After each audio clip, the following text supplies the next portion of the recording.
Du schaffst das. Ja.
You ready? Okay.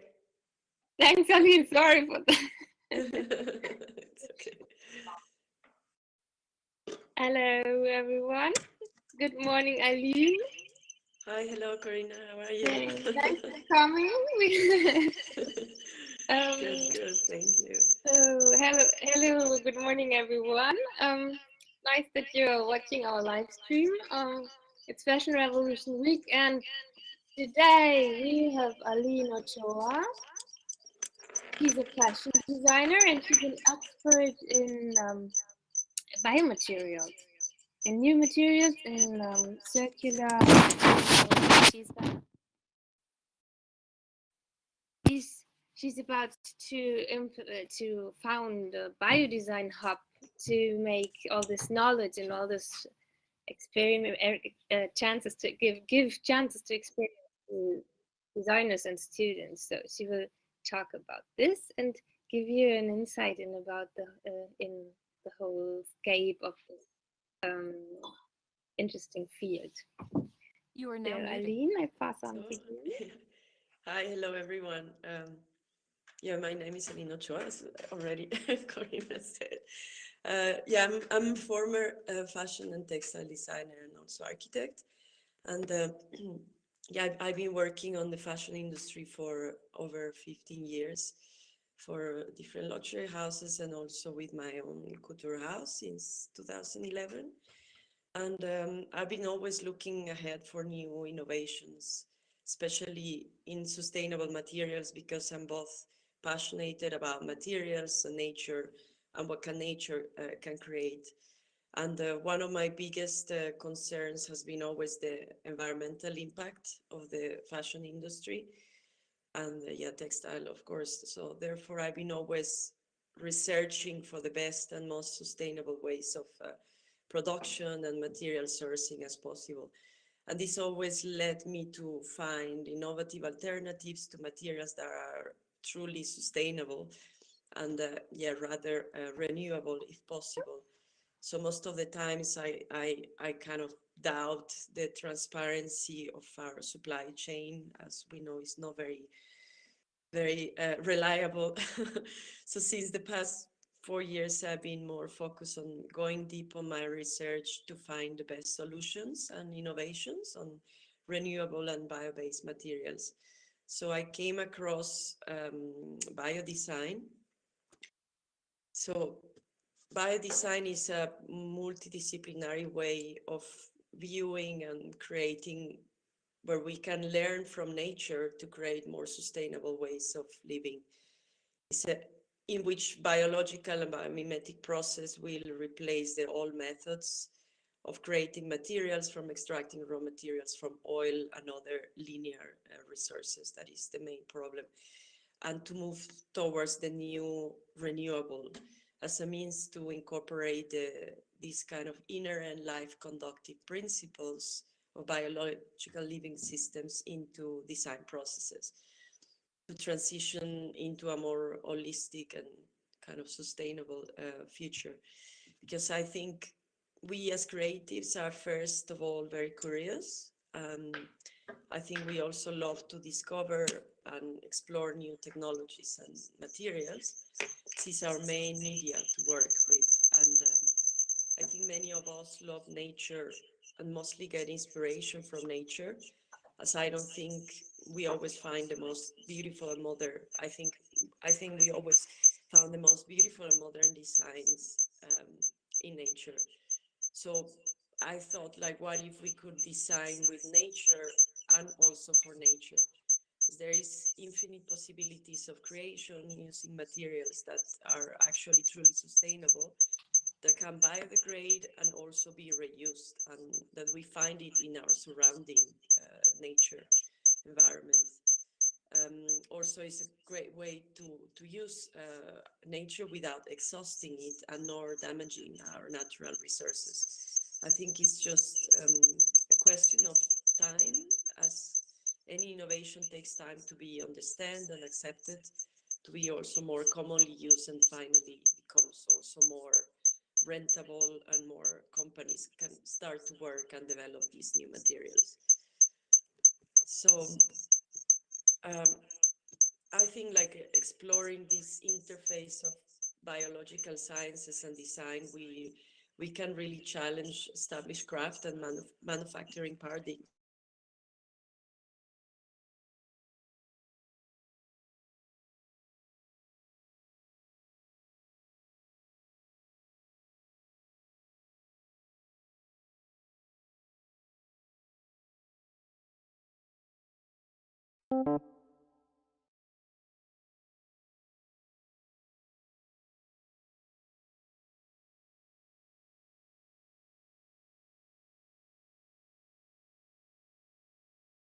You are Through now this work, muted. we will redefine the use of energy, water, air, waste, and other materials.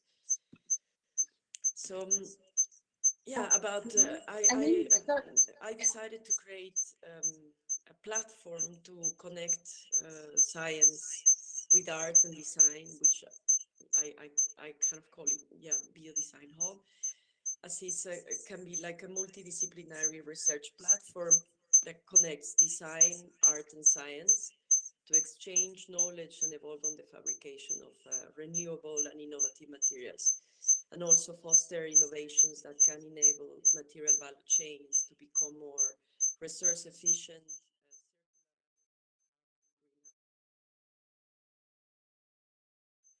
in line with all the climate, energy, and sustainable development goals.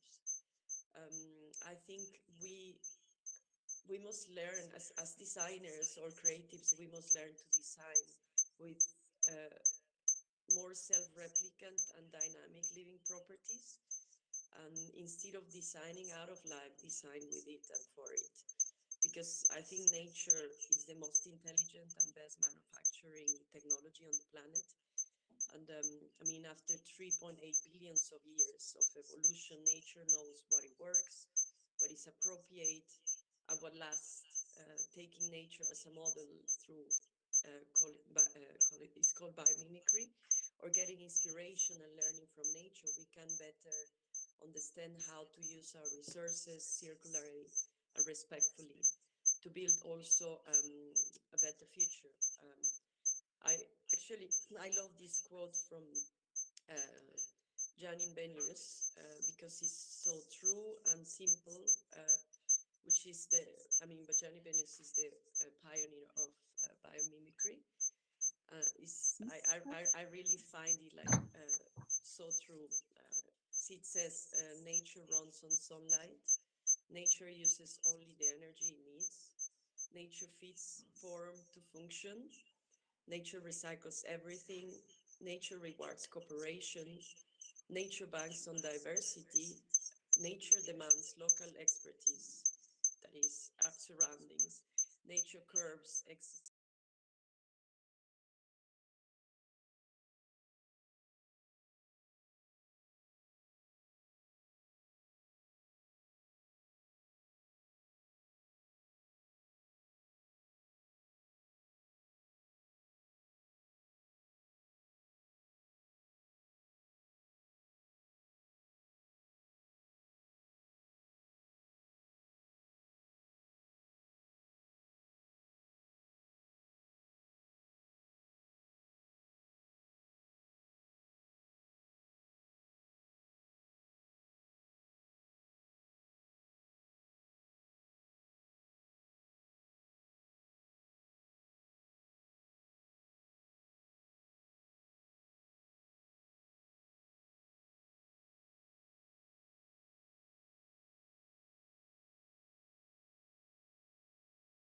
Century-old methods and technologies that is mostly, of course, oil.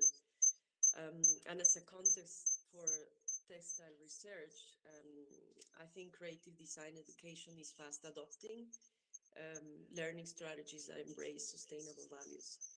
And today, new economic models such as circular and bio-based industries are emerging, and with them, a whole new range of design toolkits, introducing also science to design practices.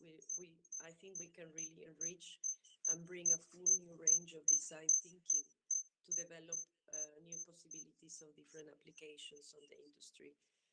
Really innovate on the creation of new inventions, but also I think as science, understanding and learning the design thinking through cross collaborations will really broaden the horizon of different possibilities of applications of the industry in one side, but also to how a technology can be applied on new design creations.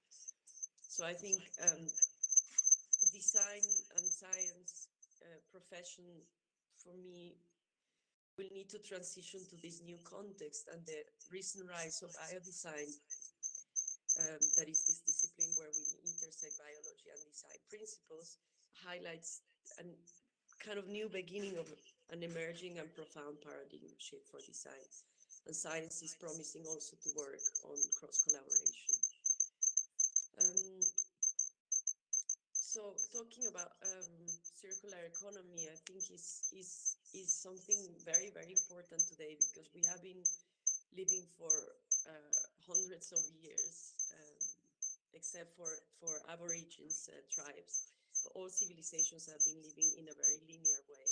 And circular economy is very important today. And I think the next generation of designers has begun to embrace a shifting context where the bioeconomy seems to be a fast evolving model for a post-petroleum society. Let's hope. And today, I think mostly every country in the world had integrated bioeconomy in their policy strategies. And therefore, fashion companies are also willing, and we hope that are willing to move to a new renewable and innovative material offer. Yes, there is like a growing number of initiatives that take a stance to protect the environment.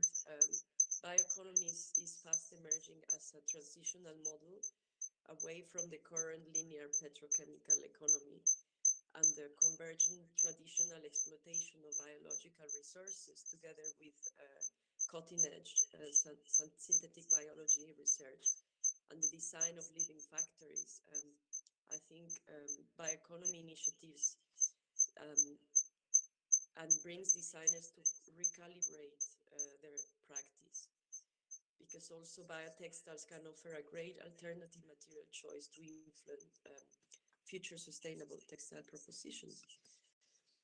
So yeah, just to make a little small resume about what is the impact of the fashion and textile industry, and also what are the benefits to transition towards a more sustainable and circular industry economy.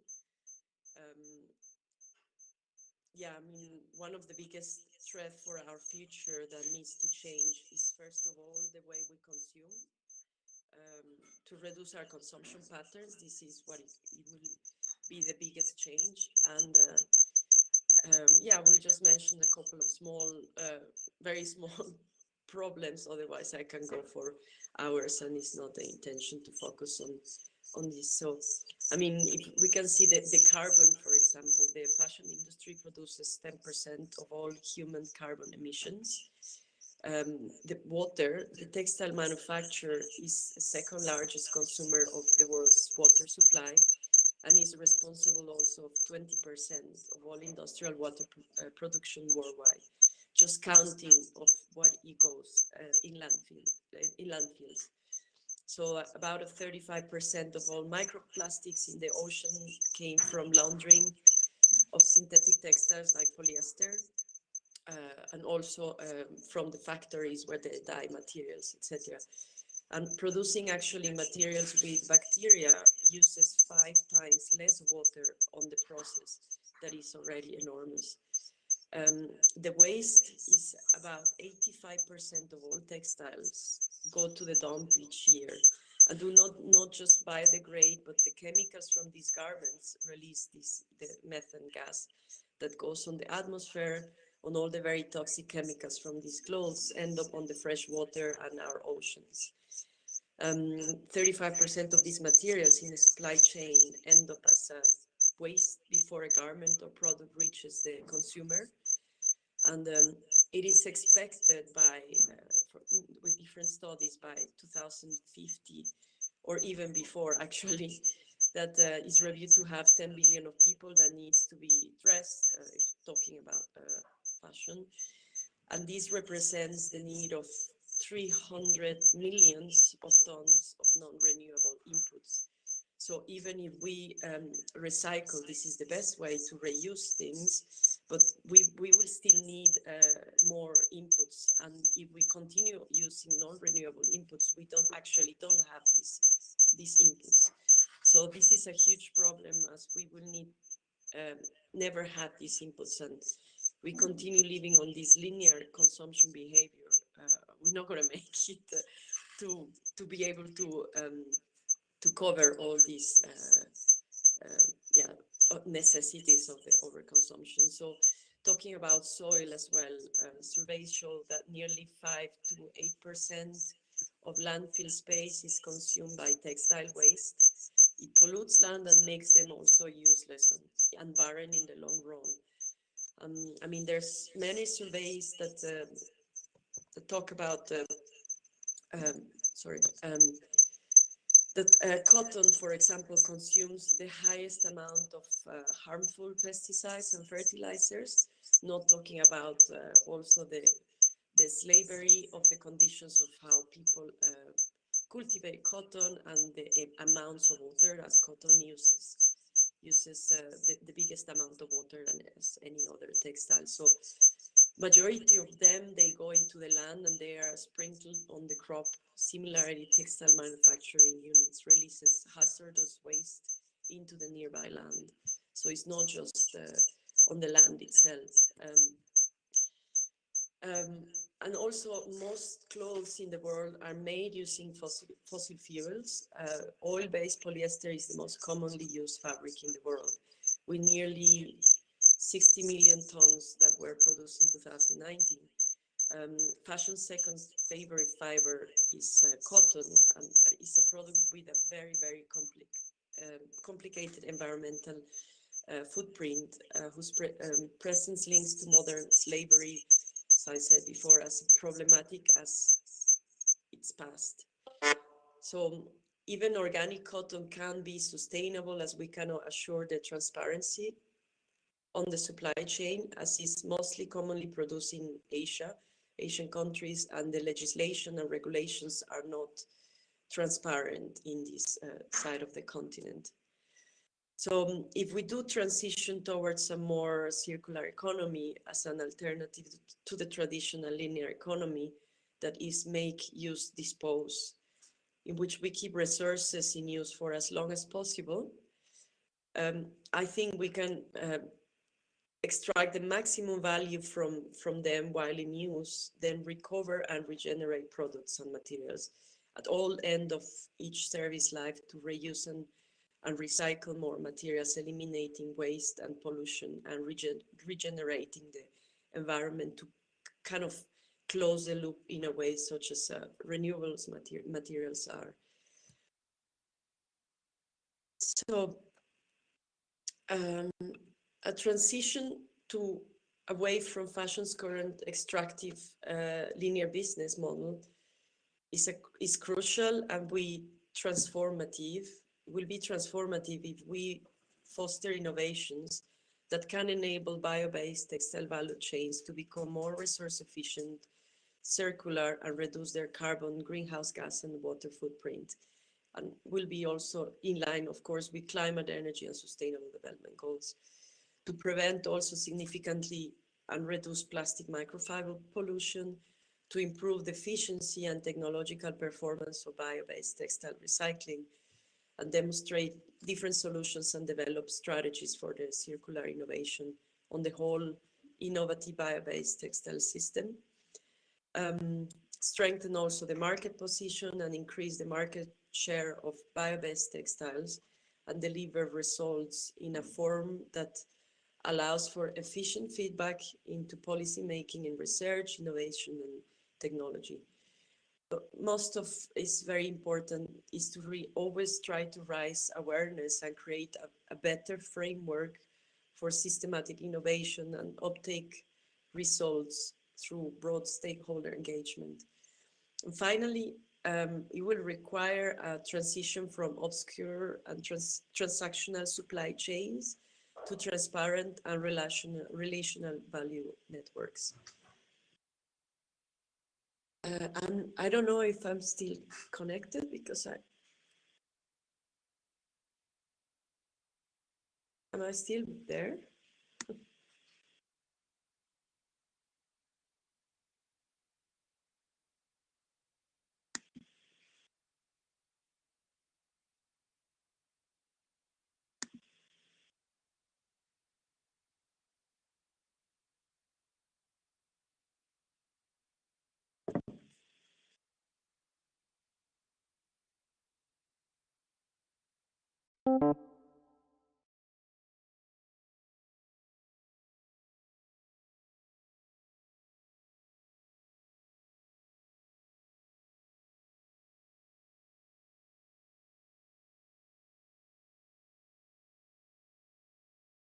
You are now muted. You are now unmuted. You are now muted. Yes, we hear you. We just switched off the feedback. So this is why we're not with the microphone connected. We listen to you. Yes, we hear you. I think I got kicked out.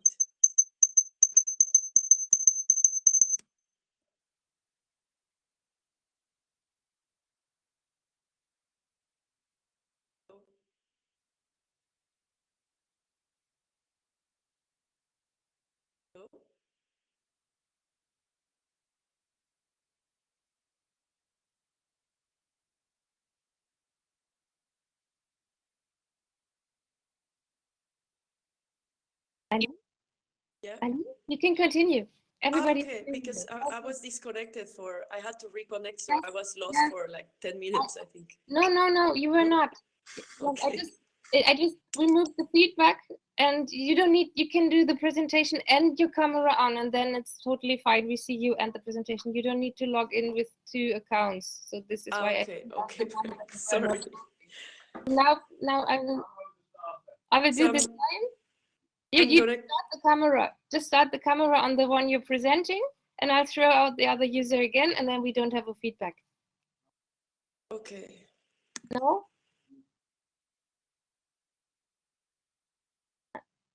Just switch on the camera on your presentation account. Then we see you again.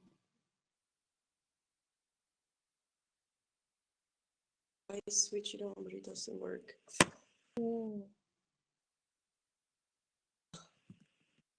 Sorry, technical problems. But actually, you're in with both accounts now, so we should see you anyway.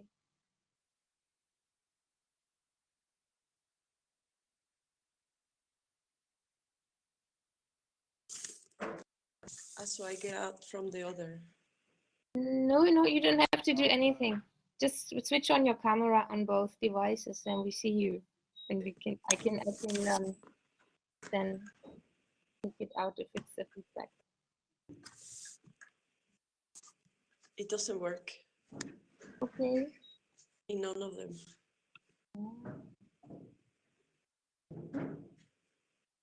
It's not working. The camera is not working. Mm-mm.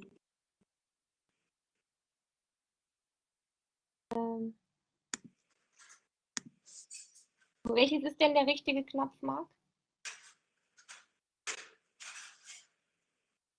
It says that the media cannot. The media, but we see your presentation actually. Yeah, okay, so we continue without the academy.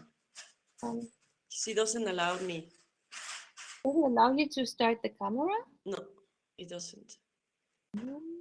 It says like it's not possible. I don't know why. Because you have. Doesn't work. Already coming?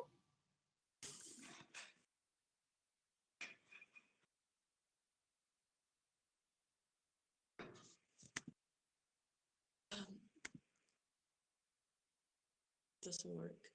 I mean, it doesn't even let me. Well, then continue the presentation, and maybe we can switch you on somehow from here. Okay.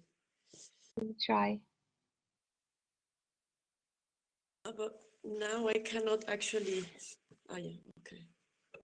We hear you. We see your presentation. So sorry for the technical problems. Yeah. That's So not your. It's not your fault. It's like I don't I know. will continue then just talking on the presentation. So yeah. So yeah, coming back of yeah all these biomaterials, it is expected that biological and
is in another way, also greater education is required to ensure also professionals understand the impact of their sourcing choices and to be empowered to make better decisions for the planet.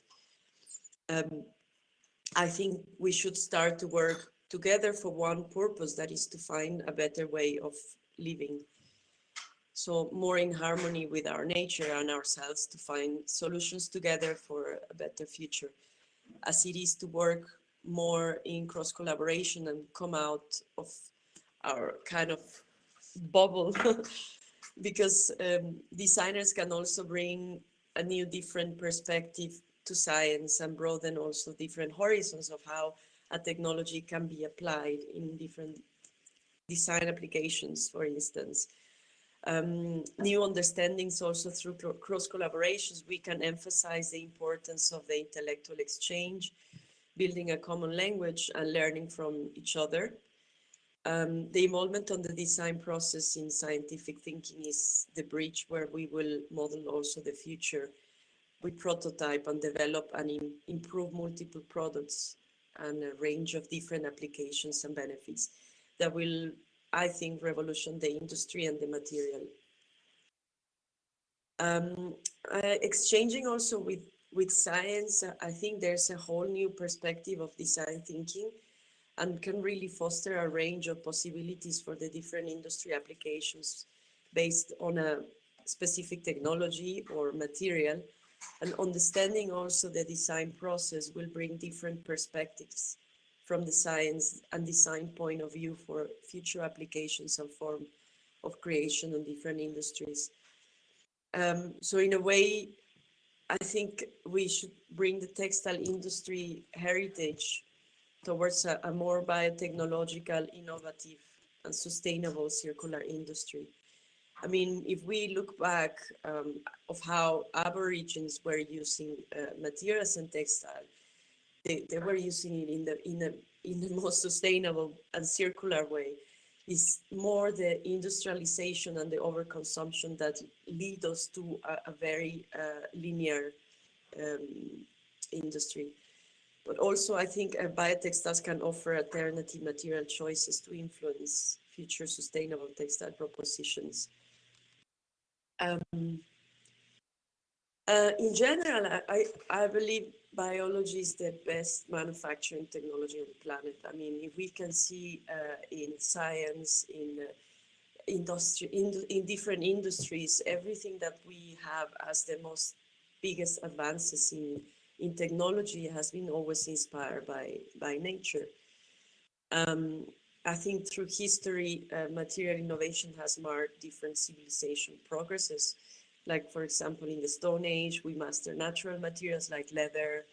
Later on, with the Industrial Revolution, silk and wool, and the Plastic Age brought us synthetic polymers. And now the Information Age unlocked life itself, that is the DNA. And now, building on decades of innovation, we are able to tap into nature's toolkit to create a transformation in materials that signify a new era. That is the, I call, biofabrication kind of age, if we see it in this point of view. So designing at the cellular level to produce proteins that are tailored for optimal material attributes, then growing these engineered cells into billions of protein producing cell factories, which becomes kind of building blocks of our materials. And then we configure our bio-based materials to fulfill a wide range of properties that can fit the unique requirements of each application. So here are some innovations on renewable, both renewable and bio-based materials, but also very important is, I think, is the geographical availability of these natural resources of our raw materials, because we have different kind of waste in different countries in Europe, like Italy, they have a lot of grapes, in Colombia, they have a lot of coffee, ananas, etc., etc. So this is also very important to use our local waste streams. So there's so many, but I personally love very much brew protein, such as spider silk or brew spider silk, as I've been always working with silk because of all its properties and beautiful haptics. So through silk is not a very sustainable material actually, and today the amazing thing is that we can have a new way of producing silk on a more sustainable way and without using any animals, no arable land, and much less water. So raw protein materials can be processed into a variety of forms, with examples ranging from delicate filament fibers with a silky sheen to spun yarns that boast features such as cashmere-like softness or the renowned thermal and moisture-wicking properties of wool. Brew protein materials have a lot to offer ethically and environmental as benefits as well, and are, of course, bio-based and biodegradable, and are designed to be renewable and to not create or break down into the environmentally damaging microplastics of other materials. And also we avoid ethical issues reducing greenhouse gas emissions from when compared to animal fibers, the usage of arable land and water. For example, also spider silk fibers are 100% nature bio-based polymers. So they have a combination of strength and elasticity, but at the same time, they are ultra light. This all comes with high skin sensation behavior. They have like this kind of moisture control management, and they are 100% biodegradability. Also, brew protein, as I explained before, uses 500 times less water on its production than a normal mulberry silk plantation, avoiding also the enormous surfaces of soil that both should be used for food and drinking water. So this also unique microbial fermentation technology used in brew protein production can also avoid ethical issues and reduce greenhouse gas emissions when compared to other fibers, or animal fibers. So with this combination of resource efficiency, adaptability, environmentally responsible design, and economically competitive and circular for a more sustainable future. Also, spider silk it has this incredible superior mechanical characteristics that has the potential to surpass the current generation of high performance fibers. So these are fully renewable, biodegradable, and biocompatible, call it super fibers, can be thin, can be lightweight, flexible, resilient, and extraordinarily strong. So this is very good for durability. And they can display strength to weight radius more comparable to aramid fibers than other current performance fibers. So in apparel applications, the possibilities of recombining also spider silks are particularly exciting because realizing these unprecedented combinations of physical properties such as luxurious feel and breathable comfort with top durability, I think is really it's really amazing. But then we have also one of the most popular, that is mycelium, that is mushrooms, as is best biomaterial used to replace leather, because I mean, we most of the products we see on the market are mostly using mycelium because it's really easy to grow and almost also any kind of do-it-yourself you can experiment at home. So basically, mycelium is the network of thread-like cells that make up fungi, and is made up of billions of tiny branching cells, which form a 3D microscale mesh kind of structure. And the amazing thing is that it holds the forest floor together and acts as a nature's recycling system by releasing enzymes that break down natural materials and releases nutrients into soil. So actually it cleans the soil and it gives nutrients to the soil. So it's used to replace mostly leather, and also is used as a colorant instead of the classic process of tanning that is extremely chemical harassing and is very bad also for the people working on the tanning process. And as a textile as well, it can be used as other products for industrial and construction materials and so on. So unlike making leather, the process of making mycelium doesn't involve, of course, raising any livestock or any other associated greenhouse gases or material waste.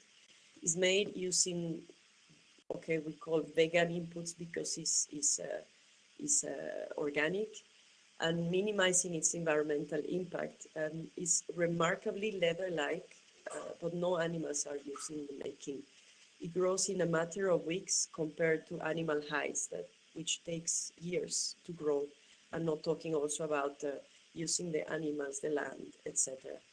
So it's designed to be as sustainable as it can be and economically competitive at every stage of its life cycle, as it doesn't involve any rising animal hides. So today, yeah, many luxury fashion brands are already launching a range of products on the market, such as we can see here, Stella McCartney, Hermes, that is also a sign of quality. So the technology today is so advanced that we can have a very beautiful and very functional product. Yeah, we have like big brands like Adidas, North Face, and many other also young designers. Another type of biomaterials are the bioplastics. These are produced by a natural occurring biopolymer from waste, biogas or methane, that is economically competitive with conventional petroleum-based plastics.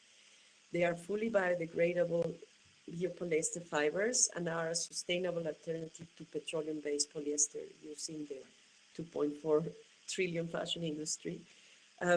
Also, the good thing of bioplastics is that we can use any kind of organic waste that goes from going to the markets and all the fruits and vegetables, coffee, etc. I will talk about this later. So biopolyester can be used also with other natural textile materials to produce a truly sustainable product, because this carbon recycling technology enables regeneration of new apparel from used apparel without reduction in quality. That this is one of the big problems we have when we recycle. That to reach the quality of the fiber, it needs a lot of very harassing chemicals that actually makes it very unsustainable, so it's kind of contradictory. But the best of it is that we can make bioplastic using almost any kind of organic waste. We get it in all the organic waste facilities also, but also from homes, etc., like from fruits, vegetables, coffee, and even from cow shit, actually, without mentioning that we are solving already a problem that is using waste to create a material out of this waste that is both renewable and biodegradable, and therefore we can truly close the loop and replace the plastics, the classic oil-based plastics. So bacteria or biogas, that is the methane, for example, entering a waste facility such as landfills, wastewater treatment plants, agricultural facilities where methane gas is produced, depending on the country of production, for example, also food plantations like coffee, bananas, or any fruit or vegetable that generates amounts of bio-waste and methane gas, polluting not just the air but also the soil, can be actually used to create a material that is the bioplastic and replace this very unsustainable material, managing also at the same time the local waste streams, for example. And we could also actually create different different kind of ways. Like, for example, in Italy are using a lot of are making leather out of all the waste from the grapes of making wine, and it's actually, the result is beautiful. So another material that is actually also my favorite, that is kelp, or better known as algae. Is one my favorite because it's this type of seaweed or macroalgae that is grown globally in cold coastal waters. I love kelp because it's one of the fastest growing and most rapidly replenishing organisms on Earth. It's grown in the ocean, of course, and it doesn't rely on harmful fertilizers, of course, nor pesticides, and does not use arable land, logically, and nor fresh water for drinking or irrigation as all the other materials. But the amazing thing is that efficiently sequesters carbon, or CO2, while filtering surrounding waters. So it acts also as a filter to clean the water of the oceans. And also farming kelp rebuilds economic and ecological communities that are affected by overfishing. Overfishing is actually, I think, one of the #1 problems that we have in the planet, that we haven't taken it very serious. But also pollution by providing a new income source and improving marine habitats. Also, these fibers can be used as a yarn or as a leather replacement in a material like looks also actually like leather. For example, in any coastal town, you can use algae, as it's extremely fast growing and has the properties I mentioned before, that is sequestering the CO2 and cleaning the water naturally. We have also fungi forest floor together and access, releasing these nutrients back into the soil. Therefore, it's fully circular and basically keeps the health of our soils and helps it to regenerate. This is another reason why soil that has been spread of harassing fertilizers becomes barren in the long run, destroying any kind of live organism. So we have different techniques with the bioplastics or bioleather, that is the crafted materials, such as bioplastics that come into silicone type, resin type, foam-like. There's also the fish waste that gives plastics that look like kind of leather. The algae can be used, as I said before, as a yarn and leather. Bombyx that gives more for like a matte texture. Pinatex that is used as a leather replacement. Then we have the grown materials that is all kind of microbial leathers. The fungi that is also used as leather, the temper that is also used as leather, or the lab-grown leather and spider silk. You can see actually sort of like a brewery where they are brewing protein. Yeah, there are so many examples of how the industry today is working with these new, we say new materials, they have been there for centuries. It's just we haven't been really using it to replace the materials that we are doing now. So the benefits on the environmental impact are incredibly positive for the future. So, for example, Adidas launched some years ago already, like bioengineered spider silk sneakers, as well as Omega did the strap of a watch.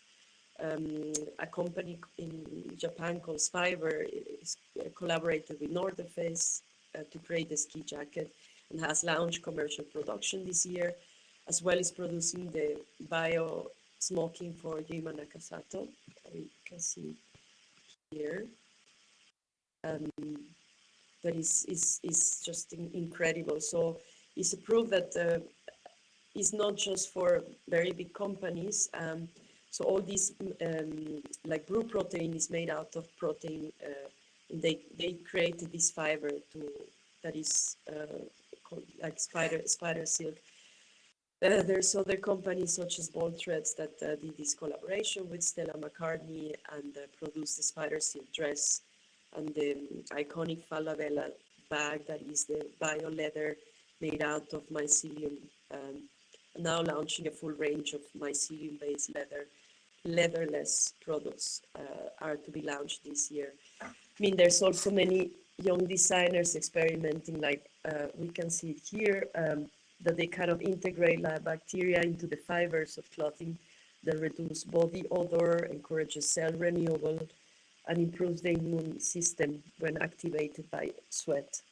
Or other students here on the right have used bacteria to design like a sort of a bio skin or a second skin that peels back in reaction to sweat and humidity.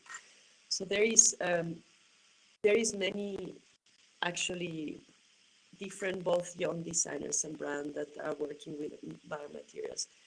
And finally, not just big luxury brands such as Hermes, Stella McCartney, Adidas, North Face, etc.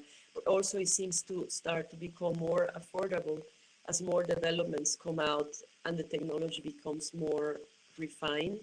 So designers are experimenting by themselves also with different materials, especially using mushrooms, algae, and other type of bioplastics that we can kind of homemade and is made also out of organic waste.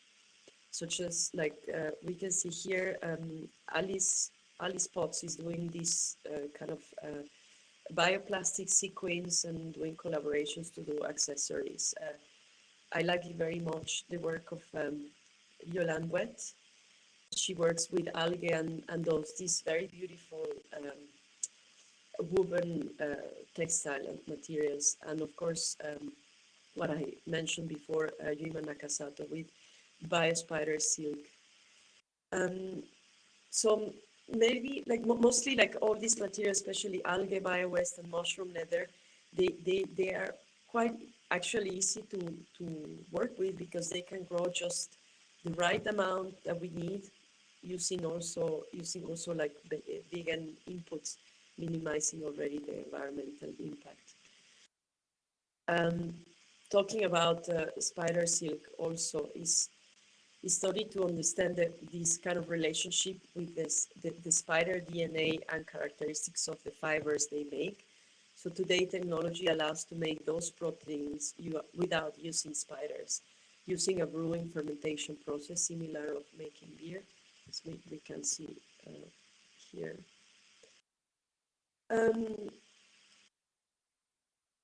So here's more like this is one of a little graph of how very simple how it works. That basically they study this protein and is spun by spiders to determine what gives them their incredible properties, and then they develop this protein that is inspired by natural cells by using bioengineering, put genes into yeast, and they produce the protein in large quantities through fermentation using yeast, sugar, and water.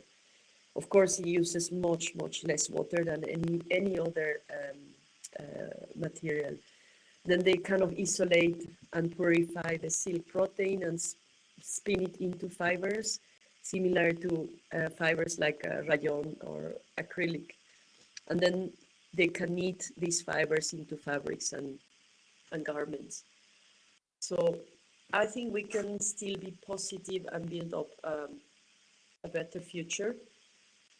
Change is made out of many small voices and initiatives, as for example, that's why fashion revolution is there, is because if it wouldn't have been people on the past that rise for human rights in certain point in the history, for racial, gender, sexual equality, slavery, etc., we wouldn't have today enjoy of these advantages. And still though, we have a lot to do, and now we have to tap into the damage that we have been doing to our planet, as we cannot continue go on taking, destroying and exhausting, but rather take more serious climate change and environmental impact. Because at the end, we do it all for our own species or kind of survival, to live in peace on a better world, as it is. This is an amazing planet, because nature will always recover anyway, but the only damage that we are doing is to our own humanity. So let's continue the revolution in a positive way and contribute with what you can, and try to raise our voices, informing people as well, and spreading a good message. Let's try to be part of and not apart from the genius that surrounds us, that is our beautiful planet. And thank you for listening and following. I hope it was not too heavy, boring anyway. And sorry for the technical problems. I hope it was not too confusing. So thanks Corina and Mark and all the Fashion Revolution team to make this possible. And we continue with the re-evolution and spread the message. Totally. Aline, can you try to switch on your camera again or close the presentation so we might see you? Yes. That's smiling. Let's see. Maybe I think it's working here. I think if you just close.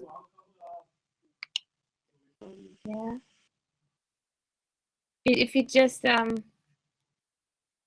close the presentation, maybe your picture will appear. But it doesn't want to Yes, open the camera. I don't know why.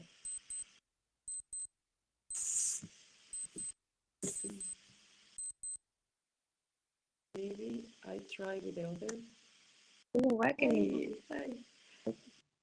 Hey. Okay, maybe I'm trying with both.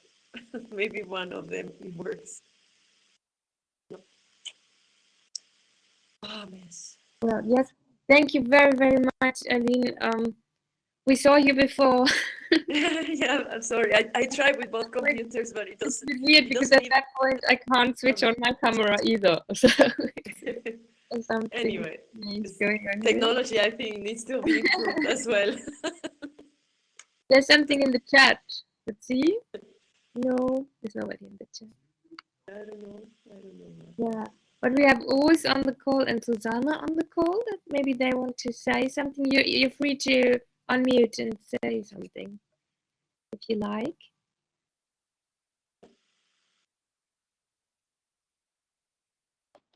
Ja.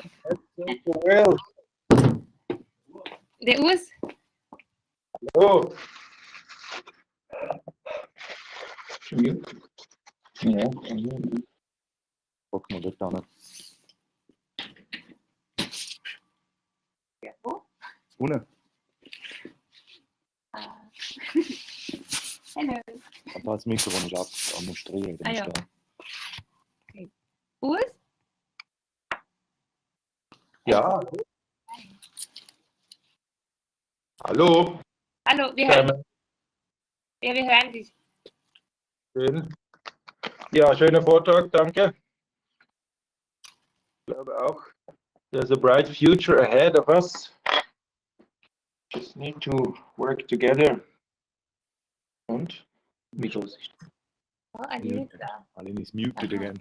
So Urs is going to have the biomaterial fashion talk later today, like starting at 12, and he'll guide us and experiment, especially with this, what Aline was talking about, the brewing of materials with bioengineering. From the lab, which Stefan? At 1. Oh no, 12. With Gaudent, live from Gaudi Labs. So yeah, From Gaudi. you can get a small announcement of what you're going to do later.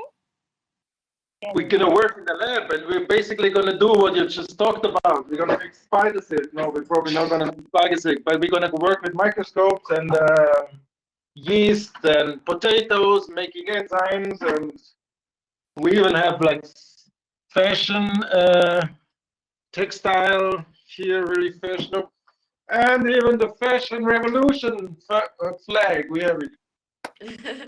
Yeah, I want to be part of, please. I Well, would love to collaborate. great equipment. Look at all this equipment that we have. Come to Lucerne, Aline. Yeah, of Where course. are you, Aline? I'm at the moment I'm in Sils Maria. How far is that to Lucerne? It's Engadina.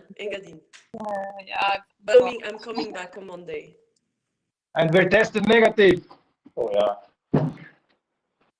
Yeah, but would be great. I would love to join, and wow, I would really love to join and see what you guys doing, and whatever I can help and be helpful will be very nice if we could. Wow, nice. The gloves, okay. It's a pity you can't see me. It's weird to talk with just the computer. yeah, but if you switch off the presentation, you will. Yeah, I already switched it off. No. I switched it off, but it just. Okay. Doesn't work.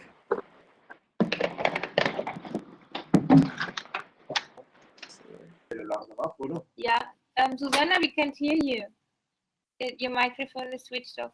You must do the echo test. When you switch it on, you back up the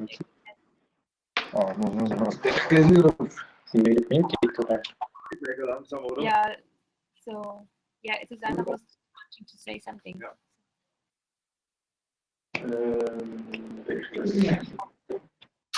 It's disappearing.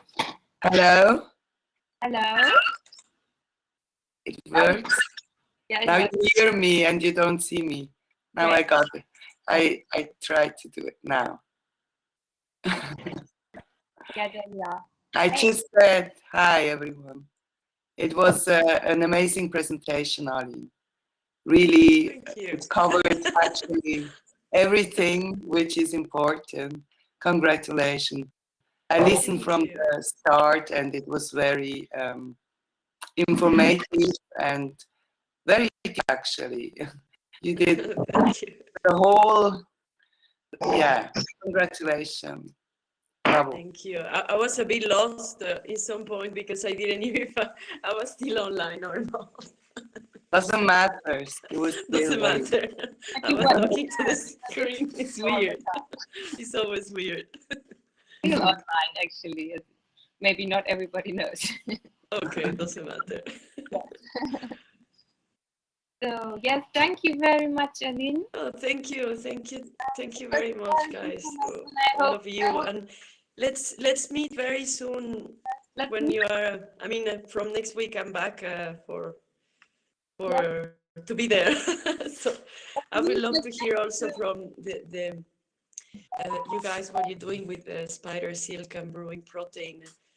is something I really, really love so much, and I will die for collaborate or be useful in any way. Please.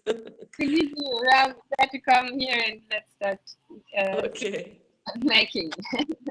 Okay. So That would be have a great. wonderful day and amazing weekend, and let's get in touch from next week and plan a meeting very soon. Yeah. Totally. Okay. Thank you very much. Thank you very much. Thank you, Susanna. Thank you. I talk to you Bye-bye. later. Yeah. Yeah, sure. Bye, everyone. See you soon. Have a Ciao. great time. Have a Bye-bye. great time. You too. Ciao. And everyone on the festival, please tune in later. It will be interesting. See you. Yeah. Yes.